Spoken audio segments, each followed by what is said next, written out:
Une délégation du Fonds monétaire international est en mission en Côte d'Ivoire. Le but, négocier un nouveau programme économique et financier avec l'État ivoirien.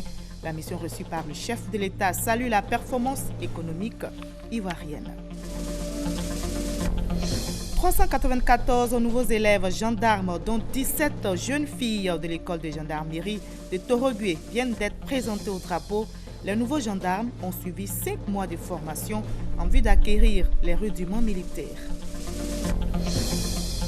Des éléments de la police criminelle ont démantelé un réseau d'enleveurs d'enfants. Ce réseau avait enlevé une fillette de 3 ans à Azaguié, puis demandé une rançon de 250 000 francs CFA à ses parents. Aux États-Unis, un homme noir a de nouveau été abattu par un policier lors d'un contrôle. C'est le 2e meurtre en 24 heures seulement aux États-Unis d'Amérique. Voilà pour les grandes lignes de cette édition. Bienvenue sur RTI1. Commençons tout de suite par le palais présidentiel où vient de se tenir un conseil des ministres. Les membres du gouvernement autour du président de la République, Alassane Ouattara, ont planché sur divers sujets d'intérêt national et noté entre autres la mise en place du Fonds ivoirien de l'innovation et la mise en place du plan d'urgence du Mont-Péco avant d'adopter un projet de partenariat entre la Côte d'Ivoire et Afrinex Bank. Nous vous proposons maintenant un extrait du communiqué lu par le porte-parole du gouvernement ivoirien à l'issue de ce conseil des ministres. Nous écoutons le ministre Bruno Konena. Le conseil a adopté une communication relative au projet de partenariat entre l'État de Côte d'Ivoire et la Banque africaine d'import-export, Afreximbank. Ce projet porte sur un programme de développement et d'exploitation de zones et parcs industriels en Côte d'Ivoire sur une superficie estimée à 2000 hectares. Ce partenariat s'inscrit dans le cadre d'une initiative commune d'Afreximbank et de China Exim Bank d'un montant global pour l'ensemble des pays africains concernés d'1 milliard de dollars, soit 596 milliards de francs CFA, financé à hauteur de 15% par Afreximbank et 85% par China Exim Bank. Et ce projet vise principalement le développement de zones et parcs industriels dans plusieurs pays africains, dont le Nigeria, le Kenya, l'Afrique du Sud, l'Égypte et évidemment la Côte d'Ivoire. Au titre du ministère de la Solidarité, de la Cohésion sociale et de l'indemnisation des victimes, le Conseil a adopté une communication relative à la mise en œuvre du plan d'action d'urgence du Mont-Péco. Ce plan, élaboré par le gouvernement avec la collaboration du coordonnateur humanitaire du système des Nations Unies, vise à mettre définitivement un terme à l'exploitation abusive et illégale du parc du Mont-Péco, occupé, comme vous le savez, par des populations clandestines qui s'y sont installées à la faveur des crises survenues dans notre pays. Le Fonds monétaire international salue la performance économique ivoirienne, une performance demeurée solide en 2015, selon le chef de la délégation du FMI qui a échangé aujourd'hui même avec le président de la République. La mission du FMI en Côte d'Ivoire pour but de négocier un nouveau programme économique et financier avec l'État ivoirien. On en sait plus avec Awatouri. Une mission du Fonds monétaire international en Côte d'Ivoire pour la négociation d'un nouveau programme économique et financier. Au thème de cette mission de 15 jours, la délégation du Fonds monétaire international est venue présenter au président de la République Alassane Ouattara ses observations préliminaires. Pour le chef des missions du FMI, l'économie ivoirienne a enregistré d'excellents résultats en 2015 et au premier trimestre 2016. Les perspectives macroéconomiques pour le reste de l'année 2016 et le moyen terme sont favorables à la condition que les politiques mises en œuvre permettent de compenser les risques. Nous avons convenu pour préserver la viabilité de la dette, le déficit budgétaire devra converger vers 3% du PIB à l'horizon 2019. Nous accueillons favorablement la détermination des autorités à restructurer les banques et entreprises publiques en difficulté. Nous comptons revenir à Abidjan pour poursuivre les discussions quand le budget 2007 sera prêt. Le nouveau programme économique et financier à conclure entre la Côte d'Ivoire et le Fonds monétaire international devrait permettre une mise en œuvre efficace du plan national de développement. Et la délégation du FMI en mission Côte d'Ivoire a également eu une séance de travail avec la ministre du Plan et du Développement, Nialé Kaba. La mission s'est imprégnée des résultats du plan national de développement 2012-2015 et la mise en œuvre de la phase 2, le PND 2016-2020. Herman Niamien. La délégation du Fonds monétaire international FMI, conduite par Dan Gura, est en mission de 2 semaines en Côte d'Ivoire pour négocier un nouveau programme économique et financier. La délégation a saisi l'occasion pour en savoir davantage sur les résultats du plan national de développement 2012-2015 ainsi que la mise en œuvre du tout nouveau plan 2016-2020. Nialé Kaba a donc profité de cette lucane pour présenter le cadre macroéconomique de ce nouveau plan, le programme d'investissement public et les comptes nationaux annuels. Le PND 2016-2020, lui, nous l'entamons donc dans un environnement favorable. Les axes de notre nouveau PND, qui a été chiffré à peu près 30 000 milliards de francs CFA, pour lequel le volume des investissements attendus de l'État est de 38%, soit 11 300 milliards de francs CFA. Le nouveau programme économique et financier a conclu avec le FMI devrait aider à accompagner efficacement la mise en œuvre de cet ambitieux plan de développement, a ajouté Nialé Kaba. La mission a salué les performances enregistrées en si peu de temps par le gouvernement avant d'inviter les autorités à redoubler d'ardeur, notamment au niveau des projets structurants pour l'atteinte des objectifs de croissance inclusive et d'un développement harmonieux. On ouvre le chapitre politique de cette édition avec le président du directoire du RHDP, le Rassemblement des oufouettistes pour la démocratie et la paix. Amadou Soumaoro était aujourd'hui même face à la presse nationale et internationale. Objectif, informer l'opinion sur les positions du RHDP quant aux préparatifs du référendum constitutionnel, la révision de la liste électorale, la mise sur pied du parti unifié. Le président du directoire du RHDP face aux journalistes pour des éclairages. Donner les positions du RHDP sur les grandes questions qui animent la vie politique en Côte d'Ivoire. La révision de la liste électorale, le référendum constitutionnel. Que chaque Ivoirien ait l'opportunité d'aller dire oui ou non. Une révision de la liste électorale à laquelle s'oppose l'opposition. Le regard du RHDP sur cette position. Ils disent non à quoi? Au projet? Quand on est au pouvoir, on doit être porteur de projet. Je ne crois pas qu'on peut mettre en face le rejet des 23 partis à la légitimité du peuple qui sera constitué. À moins que la démocratie soit aussi une démocratie à 2 vitesses. Les élections législatives pointent à l'horizon, les partis politiques se préparent. L'intérêt de la famille politique du RHDP doit passer en priorité. La volonté du PDCI-RDA, de l'UDPCI, du MFA, de l'UPCI, c'est d'aller à ces élections en RHDP. Qu'en sera-t-il de l'alternance politique en 2020?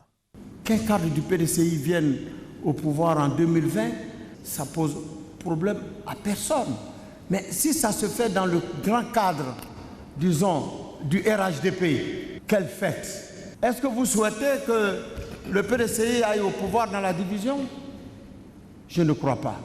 Je tiens à vous rassurer qu'en septembre, nous serons à mesure de dire à nos mandants, les présidents des partis membres du RHDP, que les conditions sont réunies pour qu'ils décident de la création du parti unifié.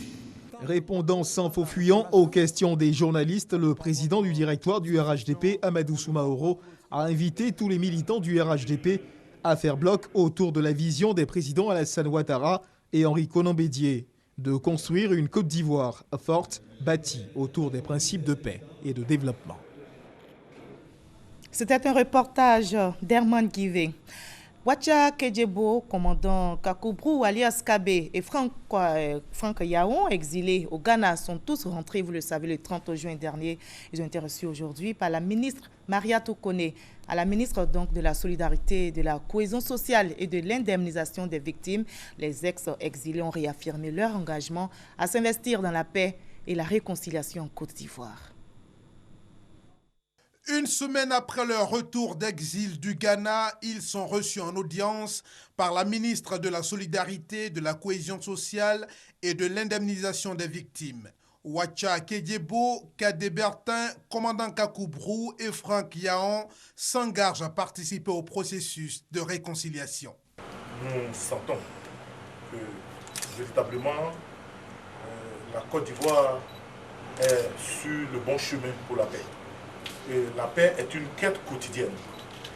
Cela appartient à chaque Ivoirien de se montrer artisan pour la construction de cette paix. Et nous sommes venus nous mettre au service de notre pays pour apporter notre contribution comme nous le pouvons pour retrouver une Côte d'Ivoire avec une paix définitive et durable. Dialoguer avec les autorités pour négocier la libération de leurs frères et faciliter davantage le retour d'exil de leurs compatriotes, c'est le but affiché. Toujours dans la même dynamique, le mouvement ivoirien pour la cohésion sociale, également reçu en audience, encourage les efforts menés par Mariatou Koné, l'émissaire du gouvernement, dans le cadre de la réconciliation nationale. La Côte d'Ivoire a besoin des hommes forts et c'est une femme forte et elle mène de bonnes actions. C'est pour ça que nous avons dit merci et qu'elle continue à poursuivre l'action qu'elle a commencée.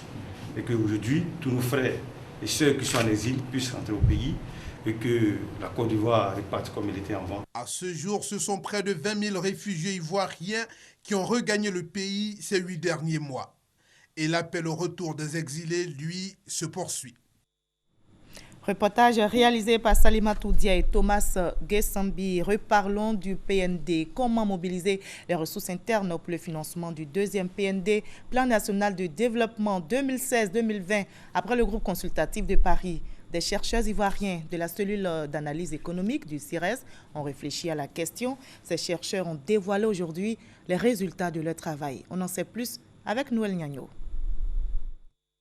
PND, Plan national de développement 2016-2020, c'est 30 000 milliards de francs CFA. Comment financer ces investissements pour la transformation socio-économique de la Côte d'Ivoire? Deux pistes s'offrent aux décideurs, les principaux bailleurs de fonds et les ressources internes. S'agissant des bailleurs de fonds, l'environnement est morose. Les bailleurs principaux aujourd'hui connaissent aussi des contraintes. Vous avez par exemple le Brexit qui essaie de chambouler beaucoup de choses au niveau de l'Union européenne. Les pays émergents comme la Chine connaissent un ralentissement de la croissance. Donc c'est clair que nous ne pouvons pas obtenir autant que nous avons reçu de nos partenaires privilégiés en termes de financement de notre développement. Conséquence, il faut mobiliser davantage les ressources internes, surtout que les performances des régies financières sont édifiantes sur la période 2012-2015. Les recettes fiscales ont augmenté de 35% entre 2012 et 2015. L'objectif du gouvernement, c'est de faire en sorte que, à taxation égale, nous puissions optimiser le potentiel de recouvrement actuel, que nous puissions également accroître l'assiette pour avoir une base plus élargie. Travailler à une optimisation poussée de ces régies financières devient une exigence vitale à l'effet de traduire en actes l'adage « Aide-toi, le ciel t'aidera ».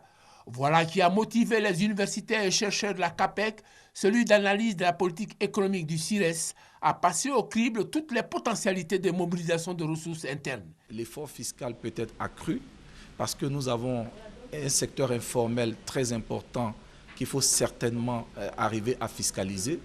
Nous avons l'impôt foncier à améliorer. Nous avons les réformes au niveau donc, de l'administration fiscale à opérer. Pour 2016, ce que nous avons fait, nous avons mis en place dans la loi des finances une disposition qu'on appelle amnistie fiscale, qui consiste à recevoir sans paiement de pénalités et sans amende quelconque les acteurs du secteur informel qui décident de se déclarer sur une période donnée. C'est l'exploitation judicieuse de ces niches qui permettra d'atteindre les objectifs assignés au PND 2016-2020. Et nous partons pour la France, d'où revient la ministre de l'Enseignement supérieur et de la Recherche scientifique.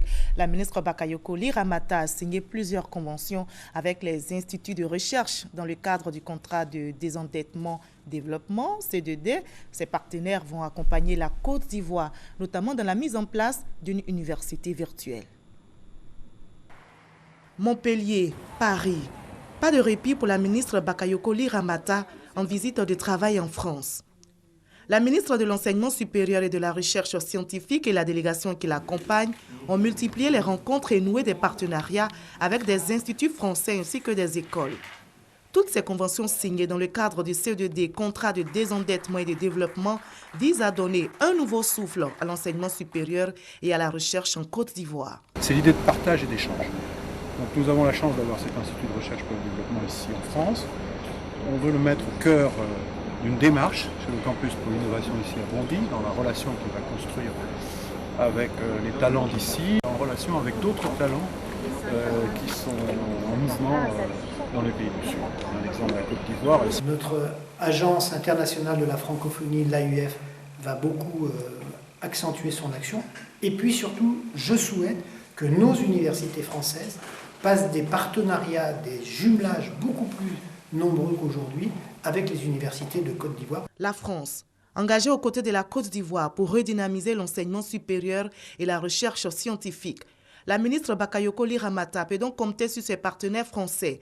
Le CIRAD, Centre international de recherche agronomique pour le développement, apportera son appui notamment dans la création d'une ferme agro-pastorale et dans la création d'une unité de recherche industrielle. L'AUF, l'Agence universitaire de la francophonie, aidera au développement de l'Université virtuelle de Côte d'Ivoire. Sur la liste des partenaires figurent également Campus France, l'École des travaux publics, l'IRD, Institut de recherche pour le développement. L'AFD, l'Agence française de développement, l'Institut Pasteur de Paris, l'École X Polytechnique, la CPU, la Conférence des présidents d'universités françaises. Cette mission a permis donc d'envisager les perspectives quant à l'appui que les institutions d'enseignement et de recherche français vont apporter aux établissements d'enseignement supérieur et de recherche ivoiriens au niveau donc de la professionnalisation des formations. C'est aussi l'accompagnement à la mise en place effective de l'Université virtuelle de Côte d'Ivoire. Mission donc accomplie pour la ministre de l'Enseignement supérieur et de la Recherche scientifique. Les parties ivoiriennes et françaises étant déterminées à mettre en œuvre dans un bref délai les différentes conventions signées pour le rayonnement de l'école ivoirienne. Sur place ici en Côte d'Ivoire, 394 nouveaux élèves gendarmes, dont 17 jeunes filles de l'école de gendarmerie de Torogué, ont été présentés au drapeau. Les nouveaux gendarmes ont suivi 5 mois de formation en vue d'acquérir les rudiments militaires. Ces gendarmes fiers d'arborer leur tenue ont été présentés au drapeau en présence du ministre chargé de la Défense, Abou Sanogo. C'est une cérémonie propre à tous les corps d'armes. Elle marque l'achèvement de la formation initiale ou formation commune de base, période au cours de laquelle sont inculquées aux nouvelles recrues les notions élémentaires du combattant, le savoir-faire et le savoir-être nécessaires pour l'exercice du métier de gendarme. École de gendarmerie de Torogué à Daloa. 5 mois après leur entrée, 394 élèves sous-officiers, dont 17 jeunes filles, ont été présentés au drapeau en présence du ministre chargé de la Défense, Alain Richard Donvaï. Devant parents, amis, proches et connaissances, le commandant supérieur de la gendarmerie nationale, le général de corps d'armée Gervais Kwasi Kwaku, a rappelé aux nouveaux stagiaires les valeurs du drapeau national avant de leur signifier ce qui constitue désormais leur devoir. Élèves sous-officiers de première année, vous avez maintenant le droit de participer au salut aux couleurs. Vous êtes désormais de ceux qui ont la lourde tâche d'honorer et de défendre le drapeau national en tout temps et en tout lieu contre toute forme d'agression, et ce, jusqu'au sacrifice suprême. S'agissant des nouveaux défis sécuritaires, notamment la menace terroriste, le ministre chargé de la Défense, Alain Richard Donvaï, a demandé aux gendarmes d'être vigilants et d'entretenir des liens étroits avec les populations. Le terrorisme n'est plus un risque sécuritaire, mais plutôt une guerre déclarée à tous les États. Aujourd'hui, plus qu'hier, vous devez être concernés par ce fléau planétaire. Un autre point de cette cérémonie consacrée à la célébration de l'excellence a été marqué par la récompense des 3 meilleurs élèves sous-officiers de première année et des 3 meilleurs sous-officiers de l'encadrement. Ils sont déjà sur le terrain, ils viennent de réaliser un coup de filet. Des éléments de la police criminelle ont démantelé un réseau d'enleveurs d'enfants. Ce réseau avait enlevé une fillette de 3 ans à Azaguié, puis demandé une rançon de 250 000 francs CFA à ses parents. Eh bien, le rêve sera brisé. Le gang a été appréhendé à Nonkoa, un village dans la sous-région. Le témoignage est signé Abou Sanogo. La petite Noura, âgée de 3 ans, heureuse de retrouver son père. Elle qui avait été enlevée depuis le 21 juin dernier dans la localité d'Azaguié. L'auteur de cet enlèvement, Serge Henri Nda, étant dans un besoin pressant d'argent, il mûrit l'idée de kidnapper cette fillette pour ensuite demander une rançon. Il a pris pour que tes parents me donnent un peu d'argent, puis il la libère, puis il prend l'argent pour faire mourir. Le mardi 21 juin, il enlève la fillette et se rend à Abidjan, puis poursuit son chemin sur Azaguié, plus précisément à Nonkoa, où vit son frère jumeau. À ce dernier, il fait croire qu'elle est son enfant. Quand je suis arrivé là-bas, ils m'ont demandé c'était pour qui l'enfant là. Il a dit j'ai fait avec une femme, qu'elle n'est pas là, pourquoi elle a pris l'enfant pour venir. Je reconnais mon erreur, mes frères ils sont innocents. Il a tué comme ça. Il a dit l'enfant c'est pour lui, il a fait ça à une femme d'après. Le lendemain de son arrivée à Nonkoa, il utilise le téléphone de l'ami à son frère pour joindre le père de la fillette. C'est après l'enlèvement de l'enfant 6 jours que mon téléphone sonne. Et puis j'ai décroché, il dit que mon ami, c'est votre enfant qui a perdu là? J'ai dit oui. Il dit d'accord, après je vais te rappeler. Donc c'est après maintenant, il m'appelle pour dire qu'il faut 300 000. Dans 300 000 maintenant, j'ai essayé de négocier. Il dit moi 250 000, lui il peut accepter. Mais il va me donner un numéro et puis je vais envoyer l'argent là sur son compte. Maintenant il est en train de me donner un dernier délai, c'est vendredi. Si je n'ai pas envoyé l'argent, je n'aurai plus mon enfant. Mais tellement à faire les sessions, je suis venu déclarer aussi à la PJ ici, vraiment grâce à la PJ aussi, vraiment ils sont partis le trouver dans un campement. C'est donc exploitant ces informations qu'une mission de la police criminelle a permis d'interpeller ces 3 individus dans le village de Nonkoa, à environ 8 km d'Azaguié. Ils seront conduits devant le parquet pour répondre des faits d'enlèvement d'enfants et de séquestration. Voilà, félicitations donc à ces éléments de la police criminelle qui ont démantelé ce réseau d'enleveurs d'enfants. Le gouverneur du district d'Abidjan institue le prix Alassane Ouattara du jeune entrepreneur émergent. Ce prix vise à financer les jeunes porteurs de projets. L'intention est affichée lutter contre le chômage des jeunes en Côte d'Ivoire. Après les 2 premières éditions, Robert Begré-Mambé investit le terrain pour s'enquérir de la situation des bénéficiaires. Kras Kando. Riviera Faya dans la commune de Cocody. Nous sommes dans une poissonnerie. Cette activité gérée par cette dame a été possible grâce au prix Alassane Ouattara du jeune entrepreneur émergent du district d'Abidjan. Je suis ingénieur en génie industriel et alimentaire. Je n'ai pas encore d'emploi. Donc j'ai saisi cette opportunité-là où, par la grâce de Dieu, j'ai pu être lauréate. J'ai bénéficié de 5 millions de la part du district. Pour un début, je pense que c'est bon. Les jeunes entrepreneurs émergents, on les retrouve dans divers domaines d'activité. Élisée, par exemple, est spécialiste des arts. Cet autre jeune lui a développé une technique de lavage auto sans eau. On travaille avec des produits biodégradables qui permettent de nettoyer, protéger et faire briller la voiture sans utiliser une goutte d'eau. Je remercie le président de la République qui a donné son nom à ce prix, aussi au gouverneur qui ont cru aux jeunes en termes de projet. C'est une nouvelle manière de faire la décoration. Beaucoup viennent s'imprégner de ce que c'est que la mosaïque et qu'est-ce que nous pouvons offrir. Le prix du jeune entrepreneur émergent fait des heureux. Déjà une 60aine de bénéficiaires, mais sont-ils réellement installés? Dans quelles conditions travaillent-ils? Visite de terrain du gouverneur du district autonome d'Abidjan pour s'enquérir de la situation. Nous avons éprouvé de la fierté pour eux parce que souvent ils sont partis de rien et avec le soutien que le président a permis de leur accorder, des jeunes entrepreneurs utilisent en saison basse près de 200 à 250 autres jeunes et en saison haute 350 à 500 jeunes. C'est un gisement important d'emploi que ces jeunes entrepreneurs offrent aux autres jeunes Ivoiriens pour les former à l'entreprise et pour les disposer à réaliser leurs rêves.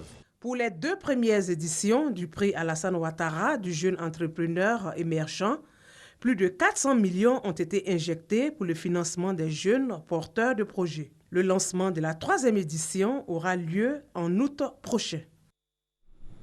La diaspora ivoirienne prend une part active au développement de la Côte d'Ivoire. Ils sont de plus en plus nombreux, ces Ivoiriens qui rentrent au pays pour contribuer à la relance socio-économique. Notre équipe de reportage est allée à la rencontre de deux de ces Ivoiriens de la diaspora. Vincent Lignon et Marcène Soumaoro se sont installés respectivement dans la restauration et l'élevage hermaniamien.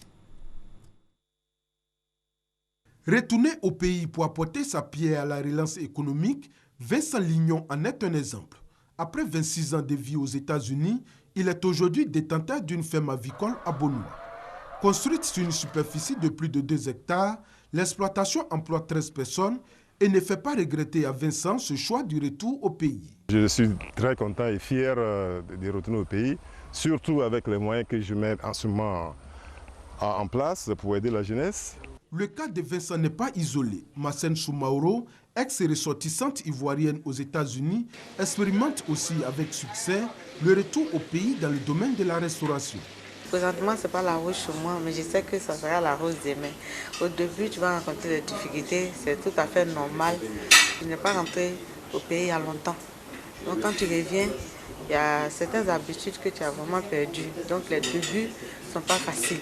Marcène Soumaoro et Vincent Lignon sont des exemples de ces Ivoiriens de la diaspora que l'État veut associer à sa politique de développement. D'où la prise de mesures visant à faciliter le retour et l'insertion des Ivoiriens de l'extérieur. Ici, à l'intérieur de la direction générale, nous avons une direction qui est en charge de la recherche des opportunités économiques auprès des Ivoiriens de l'extérieur. Il y aura la création d'un haut conseil des Ivoiriens de l'extérieur.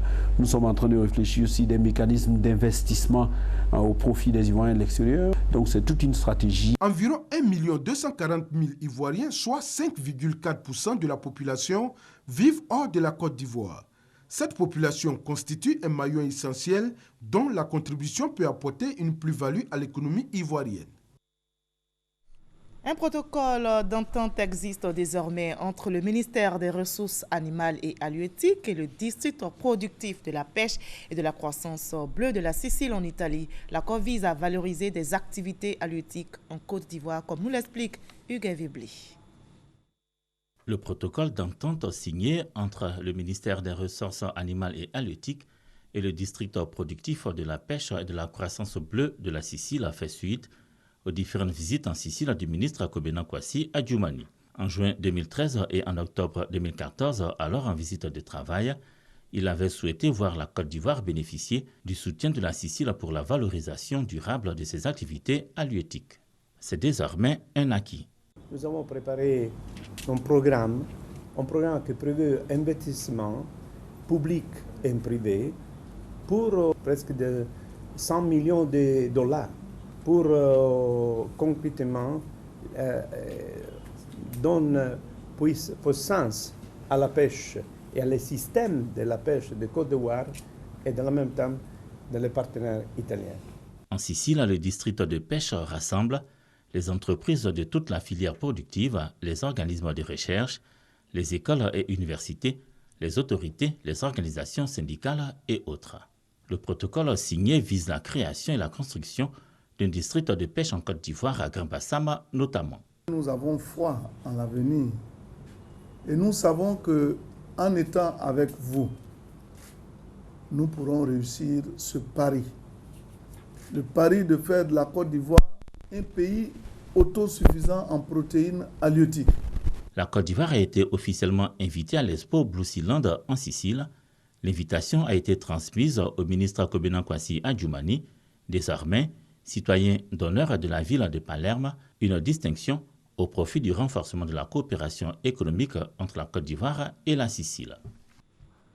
Hors de la Côte d'Ivoire, au Royaume-Uni, se dirige-t-on vers un duel de dames pour succéder à David Cameron. Les parlementaires du Parti conservateur, en tout cas, ont sélectionné 2 candidates. Theresa May et Andrea Leadsom sont finalistes au premier tour. La succession du Premier ministre britannique se jouera donc entre ces 2 femmes. Au second tour, elles seront départagées par un vote des adhérents. Aux États-Unis d'Amérique, un homme noir a de nouveau été abattu par un policier lors d'un contrôle. C'est le 2e meurtre en 24 heures seulement. Après la mort d'un noir en Louisiane, Une autre affaire sème le trouble.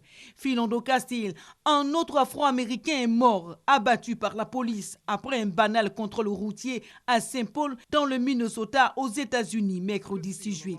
Présente dans le véhicule au moment du drame, sa compagne a filmé les minutes qui ont suivi les tirs. Elle a posté mercredi une vidéo où l'on voit son compagnon ensanglanté dans une voiture devant un policier en armes. C'est une deuxième affaire qui soulève de nouveau une vague d'indignation aux États-Unis. Moins de 48 heures après la mort d'Ayton Sterling, 37 ans, tombé sous les balles de la police en Louisiane. Une enquête fédérale a été ouverte pour faire la lumière sur cette affaire qui ravive le débat sur les abus policiers contre les Afro-Américains. Dans l'actualité sportive, l'Euro 2016, la deuxième demi-finale de cet Euro 2016 se joue en ce moment. À 20 minutes de la fin de la rencontre, la France est tout près d'une finale. Les Bleus mènent depuis la 44e minute de la première période, 2-0. Et sachez que le vainqueur de ce match rencontrera en finale l'équipe du Portugal de Cristiano Ronaldo le dimanche 10 juillet prochain. Fin de cette édition. Merci à vous tous de votre aimable attention. À 23h, retrouvez Hamza Diaby.